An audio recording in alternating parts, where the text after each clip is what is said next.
তোমারে কিন্তু আল্লাহর কাছে ফিরতে হবে। সুস্থ থাকো আর অসুস্থ হও, সুখে থাকো আর দুঃখে থাকো, আনন্দ থাকো আর বেদনায় থাকো, অসুস্থ থাকো আর সুস্থ থাকো, 3 বেলা ঠিক মতো খাও কিংবা না খাও, প্রতি মুহূর্তেই একথা মনে রেখো, তোমাকে কবরে যেতেই হবে, তোমাকে ফিরতেই হবে, ফিরতেই হবে।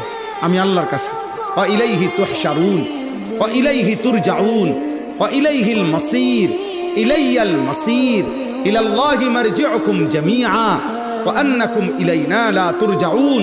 এই আয়াতগুলোর অর্থ এক, ফিরতে হবে, ফিরতে হবে, ফিরতে হবে।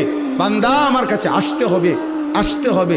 কোনোখানে তুমি লুকাইতেও পারবা না, আড়াল করতে পারবা না। পৃথিবীর সবচেয়ে গোপন ঘরে গিয়েও মৃত্যু থেকে তুমি বাঁচতে পারবা না। 7 তবক জমিনের নিচে গিয়েও বাঁচবে না। আটলান্টিক মহাসাগরের গভীর তলদেশে গিয়েও তুমি বাঁচতে পারবা না। হিমালয় পর্বতের চূড়ায় গিয়েও তুমি নিজেকে রক্ষা করতে পারবে।